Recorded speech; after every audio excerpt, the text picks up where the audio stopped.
L'épisode du jour vous concerne tous, puisqu'il s'agit de comment utiliser une pompe haute pression pour gonfler une fourche ou un amortisseur.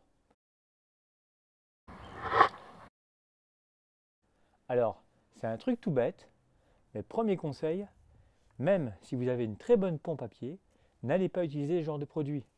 Il y a beau y avoir un manomètre, vous n'aurez jamais la précision, voire même trop de puissance, voire trop de pression, et il peut être dangereux de gonfler un amortisseur ou une fourche avec ce type de matériel. Il ne faut pas oublier que la première, c'est 1989, avec la première RockShox, créée par Paul Turner, et à l'époque, on utilisait ce genre d'accessoires pour le gonflage. Une seringue avec un mano et une aiguille style ballon de foot, qui malheureusement, sur ma seringue de l'époque, a cassé. Un peu plus tard, on est passé sur des modèles, on va dire, plus virils, où on venait en compression, comprimé en haut de la fourche et pompé pour monter la pression sur les fourches rondes à WP dans le monde de la moto. Et après, on a commencé à avoir des pompes beaucoup plus intelligentes. Mais attention, il subsiste encore en boutique, parfois, des pompes avec des embouts qui malheureusement ne vous apporteront pas le confort, la sécurité et la précision d'une bonne pression. Ce qu'il est vraiment impératif, c'est d'avoir en fait un embout anti-perte d'air. Alors généralement, vous les repérez puisque vous avez double molette. Et ça, c'est vraiment un plus puisque ça va vous permettre de visser la seringue ou la pompe sur l'amortisseur ou sur la fourche. Ensuite, de venir connecter l'ensemble pour pouvoir régler votre pression. Et une fois que vous avez obtenu votre pression, de pouvoir désolidariser la partie je règle ma pression de la partie je visse l'obus.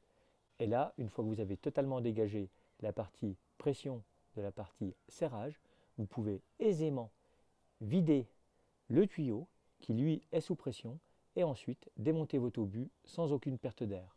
Du coup, vous avez vraiment une précision quasiment au gramme de l'air qui est contenu dans votre suspension. Donc au fil des années, les pompes ont évolué de modèles, on va dire, tout droit, sans forcément de recherche. On arrive à des choses beaucoup plus ergonomiques qui vous permettent en fait d'accéder aux endroits, aux valves les moins accessibles, on va dire, tout en ayant une ergonomie pour mettre la pression et une bonne lisibilité par rapport au vélo et à une position debout à côté de sa machine. Et le top du top, ça reste l'affichage digital, où là vous avez vraiment une vraie précision, puisqu'en fait avec tout ce qui est manomètre, la précision reste malheureusement sommaire. Donc voilà pour ce qui est de la petite présentation de l'historique du matériel. Après, comment utiliser une pompe haute pression.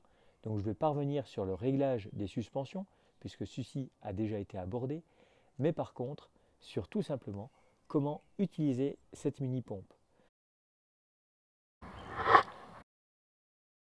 Donc dans un premier temps, vous assurez que le raccord est bien desserré entre la molette et le raccord destiné à la valve, puis vissez cette pompe sur votre suspension, fourche ou amortisseur, ensuite venir connecter en vissant la molette, et là votre affichage qui était à 0, après vous être assuré bien entendu d'avoir totalement resserré cette molette pour vider les suspensions en termes d'air, pour avoir la pression qui s'affiche, réglez votre pression. Une fois que vous avez atteint la pression souhaitée, déconnectez la molette tout en laissant l'obus en place. Desserrez le robinet pour vider la pression qui est contenue dans le tuyau. Et ensuite, vous pouvez démonter la valve du support. Et là, vous n'avez perdu aucun gramme d'air. La précision est maintenue. Donc c'est relativement simple. Certaines pompes sont livrées avec un manuel. Généralement, vous avez toujours du mal à lire les manuels. Vous préférez les vidéos. Et certaines pompes, vous avez carrément le manuel dessus. Mais même ça, parfois, ça ne suffit pas. Selon la marque et le type de suspension, il vous faudra une pompe haute pression, mais parfois une pompe basse pression. Pensez à lire la notice de votre suspension afin d'acheter la ou les bonnes pompes.